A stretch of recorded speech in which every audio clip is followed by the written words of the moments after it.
చెల్లించాలి బకాయిలను వెంటనే బకాయిలను వెంటనే బకాయిలను వెంటనే పిఆర్సీ కమిషన్ వెంటనే ఉద్యోగులకు జరుగుతున్న నిర్బంధమైన విషయం 2 రోజులు అంటే 4 రోజుల్లో చేసిన పని 2 రోజుల్లో చేయమని మీకు ఇస్తా ఉంటే అది మానసికంగా ఉద్యోగం మీద కాదు కుటుంబాల మీద కూడా ఒత్తిడి పెరుగుతారు.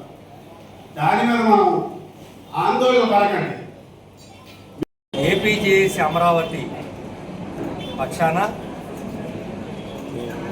ఉమ్మడి జిల్లాల ప్రాతిపదికన జిల్లాల పర్యటన చేస్తూ ఉద్యోగుల యొక్క సమస్యలు, అదేవిధంగా వారికి ఉన్నటువంటి ఇబ్బందులు, అలాగే ఈ ప్రభుత్వం వచ్చిన తర్వాత ఉద్యోగులకి జరుగుతున్నటువంటి అంశాలు ఇవన్నీ చెప్పుకుంటూ ఇప్పటికే దాదాపు ఈ జిల్లాతో 11 జిల్లాలు ఉమ్మడి జిల్లాలు పూర్తి చేసుకున్నాం. ఇంకా 2 జిల్లాలు మాత్రమే మిగిలి ఉన్నాయి. మరి ఈ సందర్భంగా అన్ని జిల్లాల పర్యటన చేసిన మీదట ఈ రాష్ట్రంలో ఉన్నటువంటి ప్రతి ఉద్యోగి, ప్రతి ఉపాధ్యాయుడు, ప్రతి కాంట్రాక్ట్ ఉద్యోగి, ప్రతి అవుట్సోర్సింగ్ ఉద్యోగి, ప్రతి గ్రామ వార్డు సచివాలయ ఉద్యోగి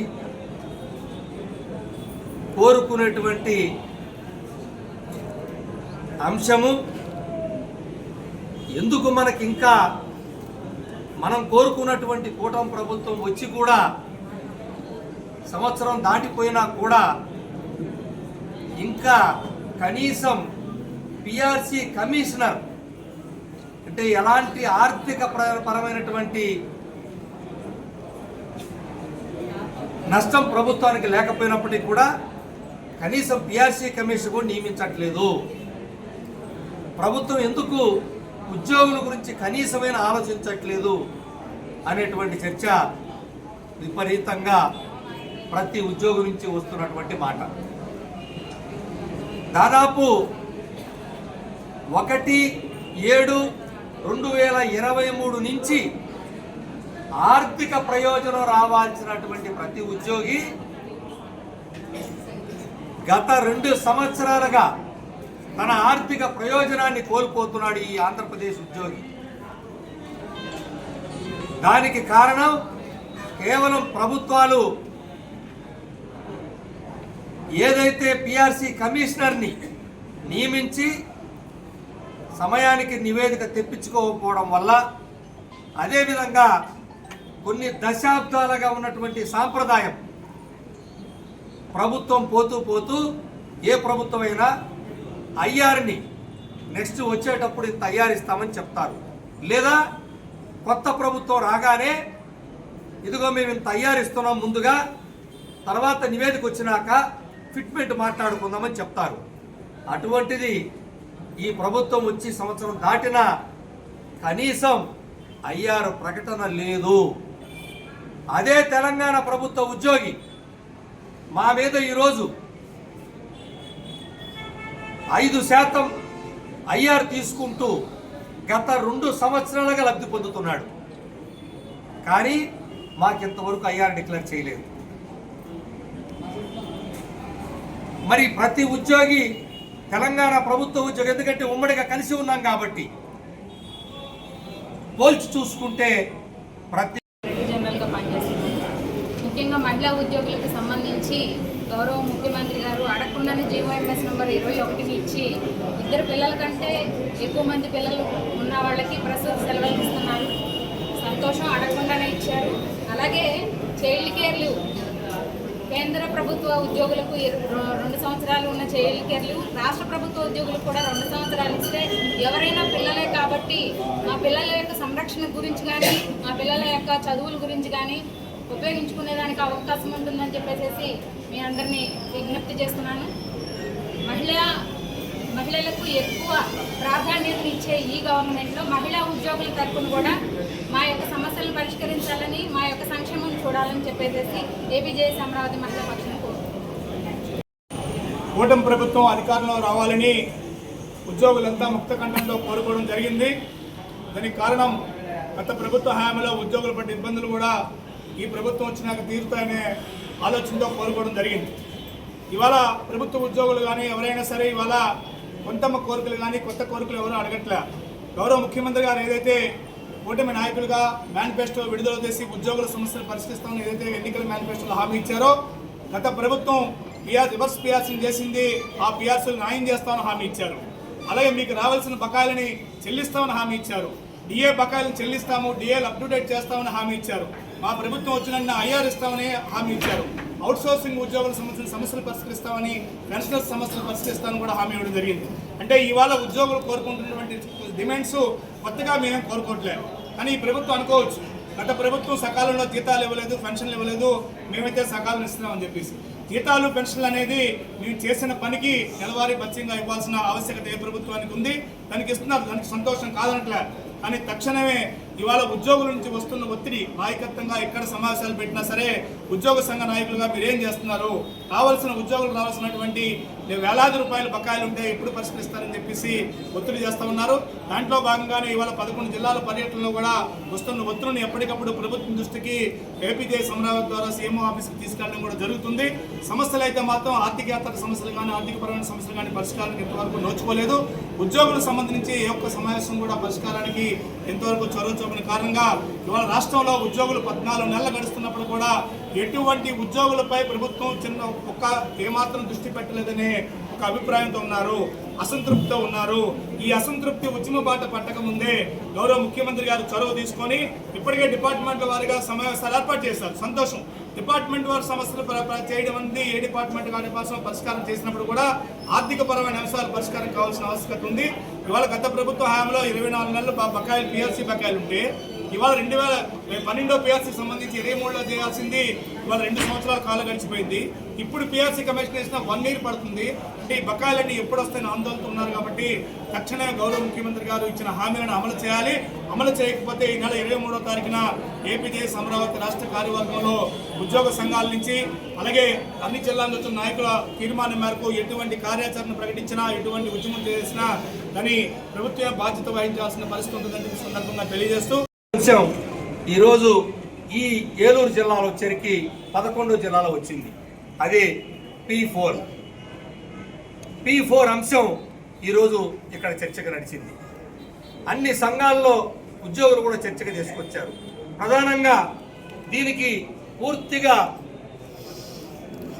ఇబ్బంది పడుతున్నటువంటి వర్గం మొట్టమొదటి వర్గం గ్రామ వార్డు సచివాలయ ఉద్యోగులు. గౌరవ ముఖ్యమంత్రి గారు P4 అటువంటి కార్యక్రమాన్ని బృహత్తరమైనటువంటి కార్యక్రమాన్ని తీసుకొచ్చారు. అందరం ఆహ్వానిస్తున్నాం, చాలా సంతోషించదగ్గ విషయం.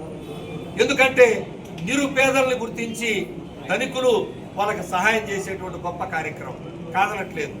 మేము కూడా ఉద్యోగులుగా కూడా అందరం కూడా రాష్ట్రంలో కష్టపడి పనిచేస్తాం. కానీ ఇక్కడ కొంతమంది అధికారులు రాష్ట్ర వ్యాప్తంగా అత్యధిక ఉత్సాహం ఎక్కువగా చూపిస్తూ ఉద్యోగుల్ని ఇబ్బందులు గురి చేస్తూ చివరికి ఛార్జ్ మెమోలు కూడా ఇచ్చే స్థాయికి వెళ్తా ఉన్నారు. కొంతమంది అధికారులు ప్రభుత్వాన్ని తప్పుదోరి పట్టించేదానికో ప్రభుత్వం మీద నెగటివ్ వచ్చేదానికో ఉద్యోగులతో మీరు కూడా బాధ్యత తీసుకొని మీరు కూడా ధనికులుగా అనేక మంది దత్తత తీసుకోమని ఒత్తిడి చేసేటువంటి సంఘటనలు వస్తూ ఉన్నాయి. వారందరికీ కూడా చెప్తా ఉన్నాను, దయచేసి గౌరవ ముఖ్యమంత్రి గారు నిన్న కేబినెట్ సందర్భంగా కానీ అనేక సందర్భాల్లో కానీ చాలా స్పష్టంగా చెప్పారు, ఉద్యోగులను ఎక్కడా కూడా ఒత్తిడి చేయొద్దని. ఇదే వెస్ట్ గోదావరి జిల్లాలో మరి భీమవరంలో మున్సిపల్ కమిషనర్ గారు ఏదైతే అత్యుత్సాహం చూపించి 26 మందికి షోకాజ్ నోటీసులు జారీ చేస్తే ఈ అంశాన్ని రాత్రికి రాత్రి గౌరవ ముఖ్యమంత్రి గారి కార్యాలయానికి తెలియజేస్తే తెల్లవారి పాటికల్లా 26 మందిని కూడా ఛార్జెస్ డ్రాప్ చేస్తూ తెల్లవారి పాటికి రాత్రి 10ంటికి పెట్టాం సమావేశం, పత్రికా విలేకరుల సమావేశం ఉందని తెల్లవారికి కల్లా డ్రాప్ చేస్తూ ఈ మెమో రావటం జరిగింది. చాలా సంతోషం.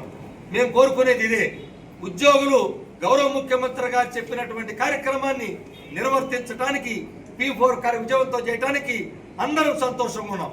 ఎందుకంటే అందులో మా బంధువులు, మా బిడ్డలు, మా అన్నలు, మన తమ్ముళ్ళు కూడా పేదలు, నిరుపేదలు ఉండొచ్చు. వాళ్ళందరికీ మీరు చేసే మంచి కార్యక్రమం ముందుకు తీసుకెళ్తాం.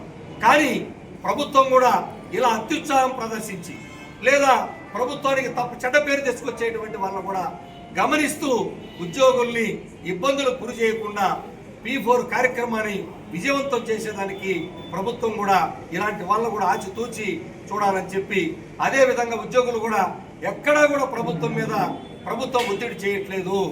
మీరు మీ అధికారులు కూడా చెప్పండి.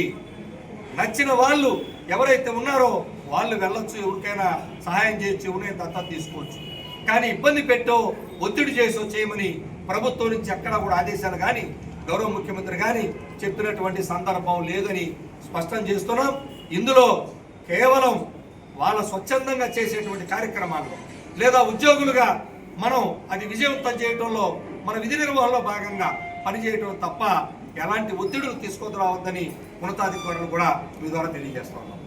ఇటువంటి ఉద్యోగి జబ్బులు, కొత్త జబ్బులు యాడ్ చేయమంటే అన్ని రికమెండ్ అయ్యి వచ్చినాయి, అవి ప్రభుత్వంలో ఆగిపోయింది. దాని సంగతి చేర్చలేదు. అదేవిధంగా టైపింగ్ క్వాలిఫికేషన్లు జీవో నెంబర్ 68ని అమెండ్ చేయమన్నాం, దానికి అతిగతి లేదు. ఫ్యామిలీ పెన్షను, దాని గురించి అనేక రకాల ఇక్కట్లు వస్తా ఉన్నాయి రాష్ట్రంలో. కమ్యూటేషన్ గురించి ఇబ్బందులు లేవు. వీటన్నిటిని గురించి చర్చించమని గత 6-7 మాసాలుగా ప్రభుత్వం దృష్టికి తీసుకెళ్తూనే ఉన్నాం. కానీ ఏ స్థాయిలో కూడా చర్చలు చేసిన సందర్భం లేదు. ప్రభుత్వానికి అనేక రకాల మార్గాలు ఉన్నాయి. ఒకటి, జాయింట్ స్టాఫ్ కౌన్సిల్ సమావేశాన్ని గౌరవ చీఫ్ సెక్రటరీ ఆధ్వర్యంలో జరపాలి, లేదా మంత్రుల్ని ఒక ఉపసంఘం నియమించి వాళ్ళ ద్వారా చర్చలు చేయాలి, లేదా గౌరవ ముఖ్యమంత్రి గారన్నా చర్చలు చేయాలి. ఏ స్థాయిలో కూడా చర్చలు జరగట్లేదనే బాధ ప్రతి ఉద్యోగులో ఉన్న విషయాన్ని ప్రభుత్వం దృష్టికి ఇప్పటికే తీసుకెళ్ళాం. ఇప్పటి వరకు మరి ప్రభుత్వం నుంచి ఏ చర్చలు, ఎలాంటి సమావేశాలు లేవు. కాబట్టి మరి నెల 23వ తారీఖున రాష్ట్ర ఏపీజేఎస్ అమరావతి రాష్ట్ర కార్యవర్గ సమావేశాన్ని 23-24 తారీఖు నిర్వహిస్తున్నాం. ఒకరోజు జేఏసీ, ఒకరోజు రెవెన్యూ సమావేశాలు జరుగుతాయి 23-24 విజయవాడలో. ఆ సమావేశంలో అన్ని జిల్లాల నాయకత్వం, అన్ని సంఘాల నాయకత్వం పాల్గొంటున్నాయి. తప్పకుండా ప్రభుత్వాన్ని కూడా కోరుతా ఉన్నాం, 23వ తారీఖు 24 తారీఖుల లోపు మే సమావేశంలో మరి ఏ విధమైనటువంటి జిల్లా నాయకత్వాలు వాళ్ళు ఫీల్ అవుతున్నటువంటి అంశాలు, వాళ్ళు బాధపడుతున్నటువంటి అంశాలు తీవ్రంగా చర్చించుకోక ముందే ప్రభుత్వం ఏదో ఒక స్థాయిలో గౌరవ సిఎస్ గారి స్థాయి కానీ, గౌరవ ఉప ముఖ్యమంత్రి మంత్రుల కమిటీ కానీ ఎవరో ఒకరు జాయింట్ స్టాఫ్ కౌన్సిల్ సమావేశాన్ని పిలిచి ఒక సమావేశం ద్వారా 23-24 తారీఖు లోపు జరపాలని ప్రభుత్వాన్ని మీ ద్వారా కోరుతున్నాం. లేని పక్షంలో ఆ రోజు చర్చలకి అనవసరంగా తావిచ్చినటువంటి అవకాశం వస్తుందని ప్రభుత్వానికి మీ ద్వారా తెలియజేస్తా ఉన్నాం.